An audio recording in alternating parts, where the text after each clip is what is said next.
The first thing I'd like to ask you is if you could describe your act when you began performing together professionally.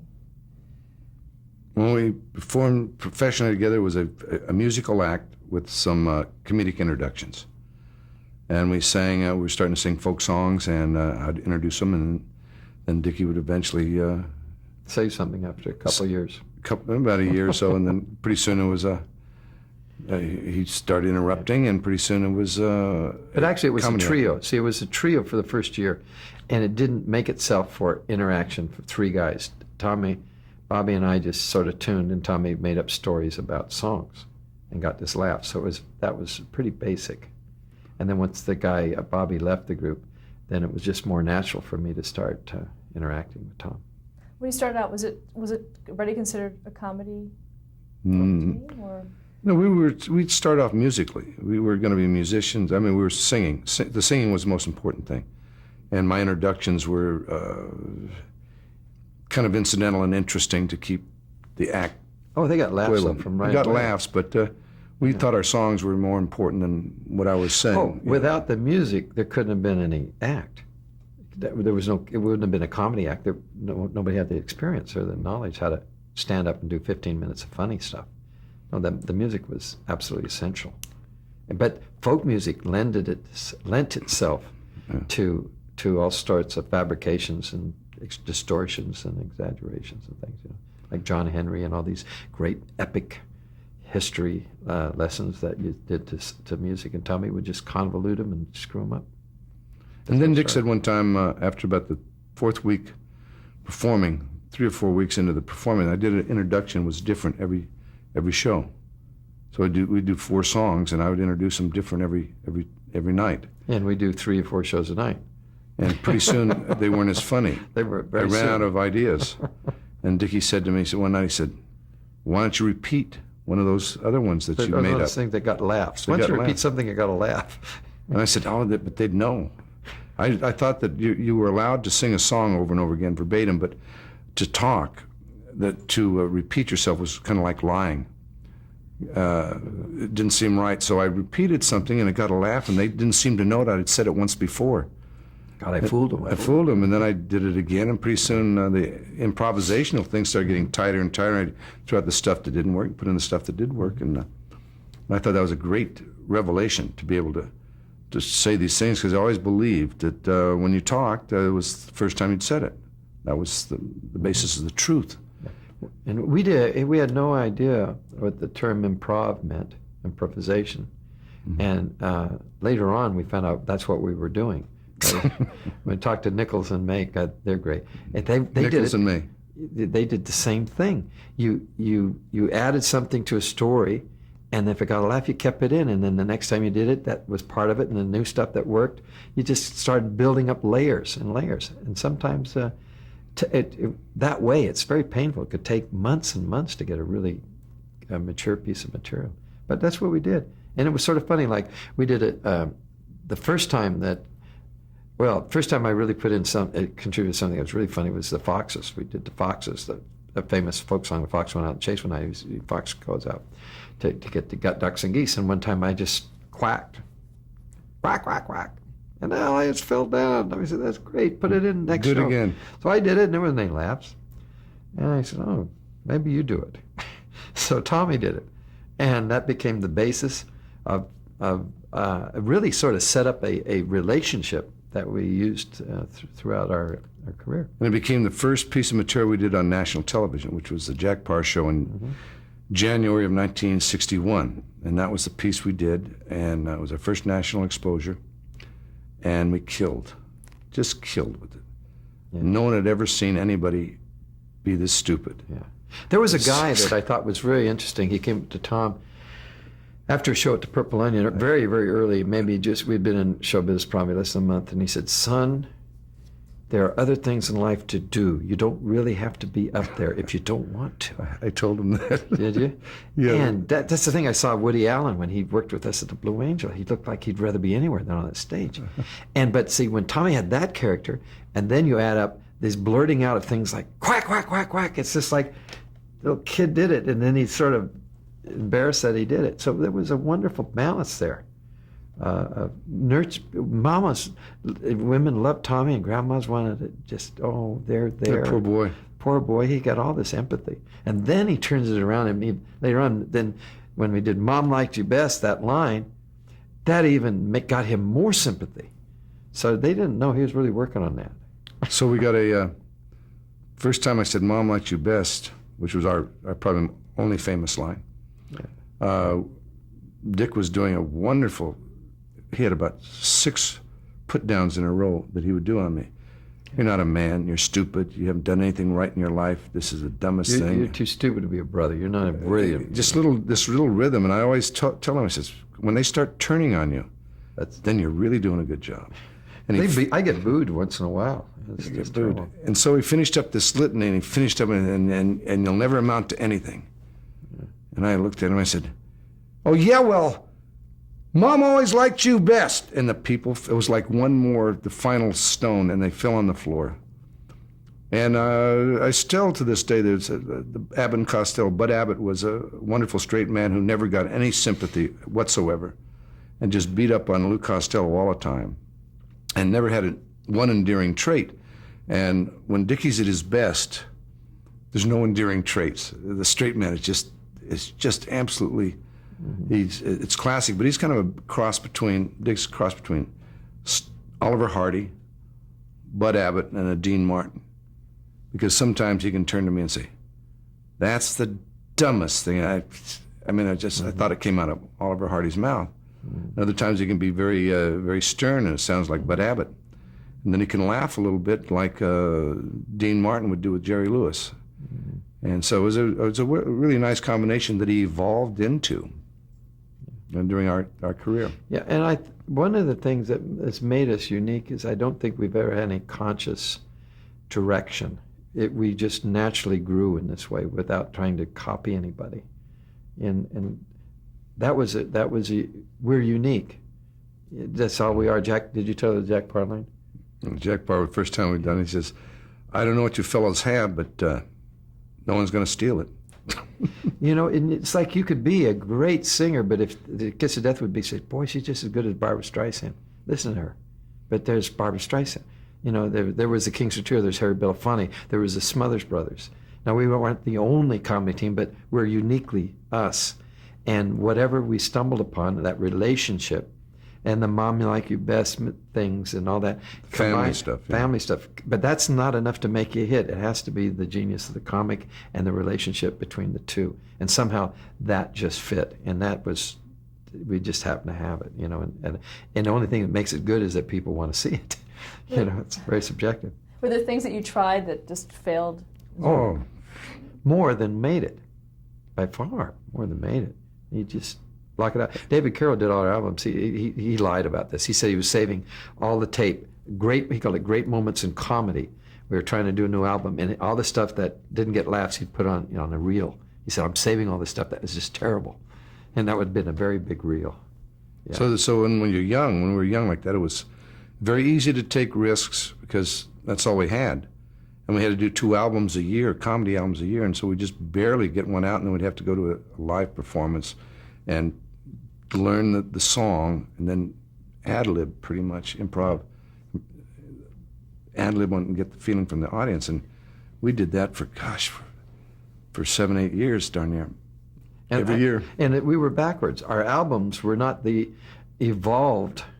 best of our comedy bits. They became good after the albums were out, and then Mercury wanted a new album, and then we'd have to make up new stuff, and it would be all the first generation. It's like first draft stuff, and our albums sold. I said, oh my God! So then we weren't smart enough to record all the pieces when they were good. So, but we just sort of grew, and it was a natural thing. And part of the thing, people could see us a lot, and if our show doesn't change a whole lot, they could still enjoy it, like the people that work in the clubs and the theaters, because it's not a written play. It's not word for word. There's a whole lot of different ways to finish our stuff, and it varies. So when the first time we started doing television, we never knew that television was going to be in our future either. No. That was we're going to be live performers and make albums. When television happened, it just exploded. And we were so young, and it was so different. and it was so spontaneous. The thing that's hard about television, you never knew when you went in front of the audience. We taped our show twice, a dress and an air, and they were from beginning to end, would take roughly an hour and a half, hour and 45 minutes to do a show. You never knew if the material was any good until you were in front of that audience.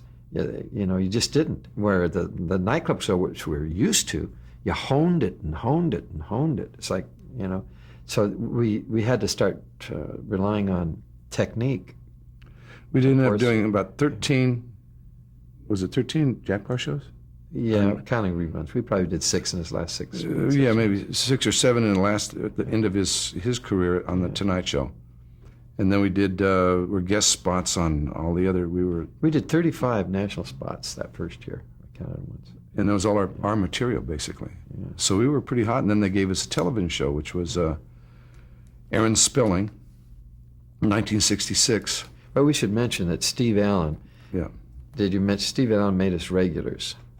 The same year Tim Conway was there. And after the Jack Paar spots, that into that year, we got to be on every single week. And that was real important.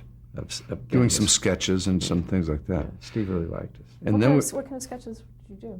Just silly things. With Bill Dana and his family of Steve Allen characters. Tom Poston and Don Knotts, and we would just... Steve was brilliant. Remember this? He had a punchline he always wanted you to get off. It shares pea soup, that pea soup line. It tastes like pea soup. It's foggy as pea soup. Go check on it, Go Tom. check the fog. We're lighthouse keepers. Go check the fog. I'd come back and I'd be... Well, it's thick as pea soup out there. This slicker on it. I said, thick as pea soup. Well, it is. It is pea soup. I forget what it was. But so, anyway, Steve Allen fell in love with the line. And he kept putting that line, and Tommy ended up, when we had our own shows, doing exactly the same thing. Sure don't taste like tomato juice or V8 or something like that. And Steve was a pretty good influence, I thought. But it's like when you start getting a role with the television and the records start to sell, you have all those things working at the same time.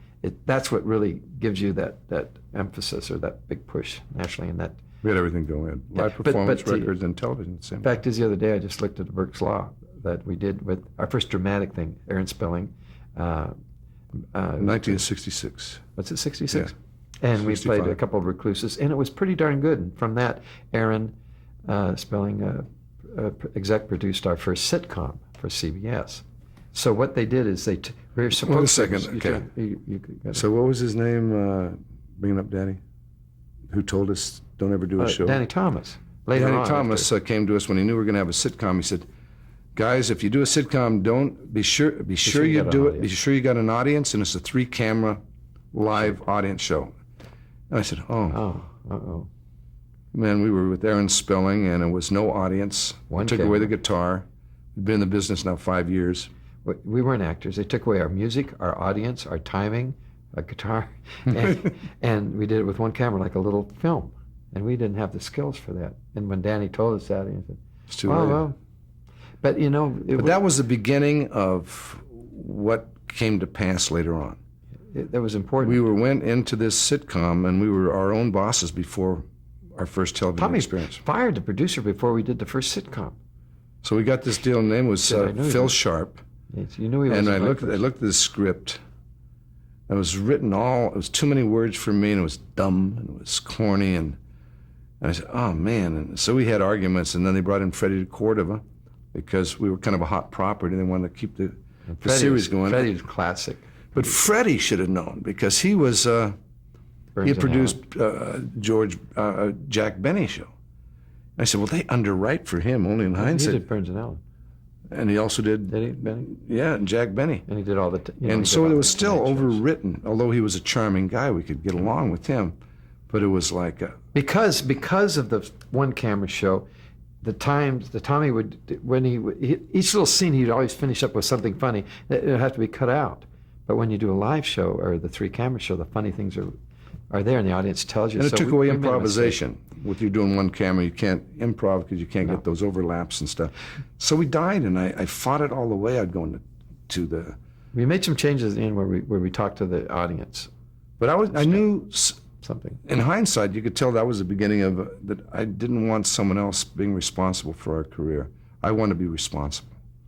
I wanted us to fail on our terms, not on fail on someone else's terms. And without that show, the variety show that really made us would not have happened in that way, because we needed that negative experience. Can you describe the premise of the Smothers Brothers sitcom? First sitcom, yeah, go ahead. Yeah, Tommy was, we were brothers. Tommy was lost at sea, and he came back as a fledgling angel to earn his wings and live with his little brother, Dickie Smothers, who was a swinging bachelor. And I could appear and disappear. I had magical things like that. And it was a cute idea, and it could have worked maybe with there was some cute stuff. With a live show, but it was an overwritten show, and everything was written for me and nothing for Dick. And it put all this pressure on me. I had these wonderful, incredible, classic stage actors. I mean, great actors from everywhere. And we couldn't believe it. And we were Tommy did struggle. better than he thought. The thing I felt sorry for him, though, is not, first of all, he's dyslexic. He can't learn a lot of words, and they gave him a lot of words. But it was all the costumes and all the makeup. All the time. He always would dress him up as something. And because he's an angel, he could change his looks at any time. And So I was in makeup all the time. I worked. It was 12 or 14-hour days, 5 days a week, shooting. I hated it. I hated it. And then I turned around and watched today, and I watched it. That guy was so funny on Saturday Night Live, Norm, and he used to do the update on Saturday Night Live. They gave him a sitcom, and I'm watching it. And I just say, oh, man, that's what I had to go through. They overwrote for him. Mm-hmm. They got it overpopulated with actors, and it doesn't look like it's an audience, and it's just... The only guy I think that overcame that was Robin Williams. They gave him a crummy show, but he was such a brilliant man, they couldn't write it bad enough to make him bad. Yeah. Because he overcame it. Martin Mull had it when he got his sitcom. The only one that kind of acted like I did, and like we did, like I did, was, what's her name, the heavyweight woman? Roseanne? Roseanne.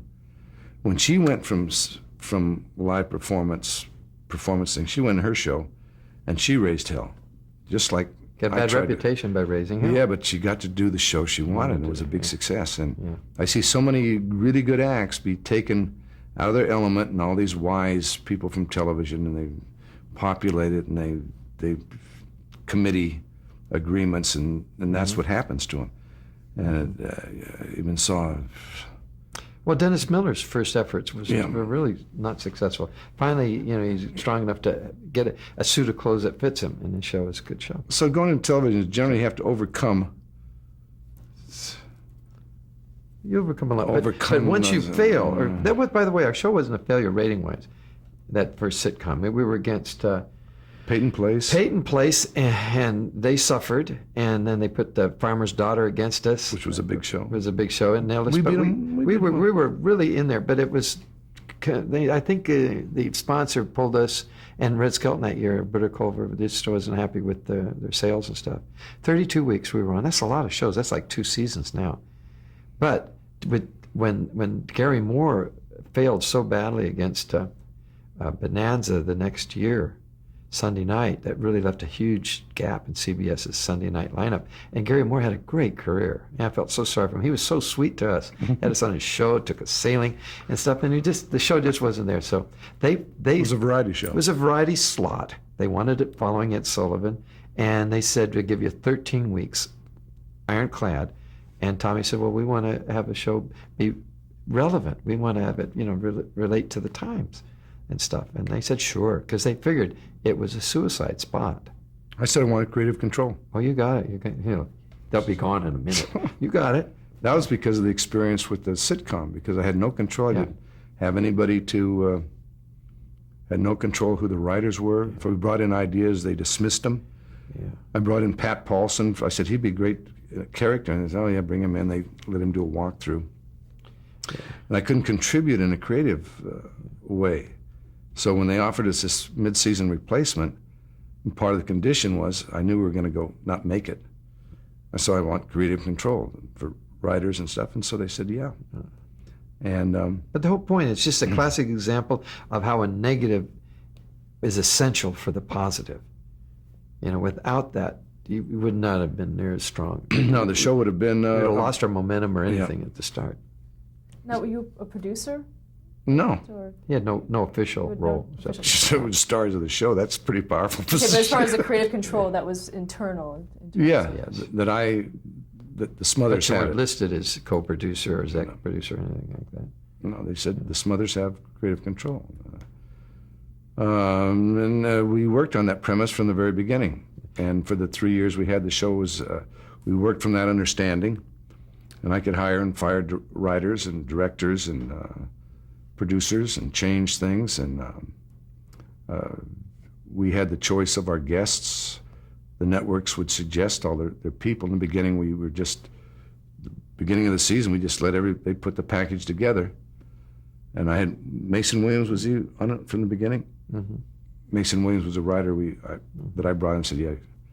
And they did most of the booking of the classic Jim Neighbors and all these different people that had shows on CBS. So it's an advertising medium for their lineup too. That's what it used to be. So, but we had a hand in it. And I think that's why it wasn't, quote, smothered by what we call the network meddling. It had Tommy's personality on it, the content of the show. Then he hired, and the writers, there was no writers except a couple CBS insisted on that were over 30. They're 30 years old. I mean, they were, the last year we had Rob Reiner and Steve Martin, and Steve was like 21. And Bob Einstein was 21. Yeah, and so you had the passions of the youth, and unfettered by big stacks of unbought comedy material that's been rejected for 10 years. And, writers just bring out the old stuff and change a few things and submit it. Eventually it gets bought. But we had guys who hadn't done anything. So that's why there was an offbeat sense to the show. And you wanted that right from the beginning? I just wanted to be able to do sketches that had a little Relevance. more content to it. I think I we were thought it was just surpri- thoughtless comedy. I didn't like that. Yeah, it's like It wasn't political. It wasn't socially conscious. It just should have some reason for it. I didn't want it to be vacuous comedy. Well, we thought we were going to have a pretty standard show. We had the singers, Nita Kerr singers, and we thought they'd be used more. They didn't get used as like And dancers. and the dancers, traditional stuff. But then it comes out, man. You get these old stars, established icons, working like Lana Turner and Betty Davis and Greer Garson and all these guys Jack working. Benny, George Byrne. Yeah, but working with us. So you had the youth, the established stars. You had young rock groups. You had a flower Lee French develop. We didn't know that was going to develop like that. But Perry Lafferty was a good. He was a good executive to work under at that time at CBS. But did you come up with the Pat Paul? Tommy wanted to do editorials because they're so obscenely boring. The vice president in charge of some. Well, this was happening during Yeah. that time. The local station would have a vice president in charge that would give an editorial. Public opinion type thing. And we saw this happening on not a network, but on the local stations. And so I said, man, I want to do that. So I tried it once. They didn't buy Tommy because they knew who he was. So I got Pat Paulson, who was playing the drum and the dancing thing. That's how I got him on a paycheck so he could get paid. And then I said, you try it. Oh, man, it was right in the camera. He had the right face. He was anonymous. Dreadful deadpan. And boom, then we created a star there. But that was like Steve Allen had all these segments, the Man on the Street segment, this segment. You get departments that you don't even know are going to be developed when you start the show. And Pat Paulson's vice president editorial thing just was one of probably the most successful little segment ever. And But some of the old time writers, and Saul and Ernie, our producers, Elson and Chambers, and Lafferty, I think they saw that we could work with the Betty Davises and that sort of thing, and in deference to us, since we were younger, the rock groups of that time were kind of brought on in the contemporary thing. So it was a pretty interesting mix of being, and that wasn't premeditated on my part at all. I would just. There was a lot of people put on a lot of effort in that show, but the point of difference was that we had a little bit of control. I think that was the difference why the show. It was a neat thing. Because we were the hosts and we helped tie all the pieces together. Tom is really right. He says, if we had a great show, people would say, boy, the Smothers Brothers were really great last night. It wasn't even us. It was our show. You know, it's like, was it Jerry Seinfeld? You know, he was like voted the 4th most popular person on his own show, but he got all the money. Boy, Jerry Pine, he was really funny last night. You know, you get the credit. But he also had the intuitiveness to somehow. Well, Tommy would spend long hours with the writers. You know, he brought them together, but they became greater than their individual parts, and that's when it's magic. I mean, they would send out for beer and sandwiches and stuff, and be there past midnight lots of times, kicking ideas around. They had nowhere to go. Young guys just hang out there. So there was a lot of that probably people wouldn't have any idea. One thing that disappointed me in retrospect, and one minor thing is we didn't know how to work the camera the first shows. We never would look into the lens. We were always off. But the most important thing is Tommy spent too much time in all the different areas and not quite enough time in rehearsal and working on our pieces. And it's not as bad as you think. He looks at me and says, "God, I'm reading again." Well, you know, a lot of times he was, but we could have had better performance for us, I think, if someone else, if you trusted someone else and they were doing exactly what you wanted and just being an We actor. should have been edited. Yeah. Edited a lot more. Yeah. Creatively edited. Yeah. But you know, it's past work, and we didn't think we'd leave any footprints in the sand of television's history. And my wife's son just graduated from Florida University, and he called up last year and he said, "Mom, we're studying your husband." I just thought he did some stuff with his brother, but he's really in this television history, you know, and you don't start out to do that. Just Part of it was the social consciousness of the show. Can you talk about that? How did that all started? Well, it was not. It was more than that. It was the social consciousness of the country. It was the 60s. It was the 60s. We were not the ones that instigated this. We were reflectors of it. And if we had been in the 50s, it would not have been the case. Or if it had been maybe in the 80s, it wouldn't have been the case. But it was the 60s that we reflected. And we try to reflect it with the passion that we felt, and our awareness of the country was going through a revolution, of social revolution, and political and conscious about government and its part, and so we try to reflect that, and our passion grew just in direct proportion to the conflict that was taking place in the streets, and which were taking place in Congress, and the conversations that were taking place about the Vietnam War, and we reflected that alternative view, the non-standard establishment view. We took the other side, and we were the only show that was doing that. But it was certainly, in the polls and all that stuff out there was a great divide of opinion about the war, and voter registration, and gun control. It's pretty much a lot of the same issues. Yeah, and there was, in our second year, Bobby Kennedy was assassinated, Martin Luther King was assassinated, the Democratic Convention riots of '68 took place. The Vietnam War was going on. Lyndon Johnson retired, Kent State, the shooting. Yeah. So there was a lot of stuff out there, and fashion changed from short hairs to a little bit longer hair, to mustaches, to Nehru jackets. Things were just in terrible. So the phrases of those years were short hair, long hair, dove hawk, a dove or a hawk, or a right wing, left wing, and everything was an extreme, and we went to that other side, which was not being represented in network television or any television. Okay, let's stop there to change the tape.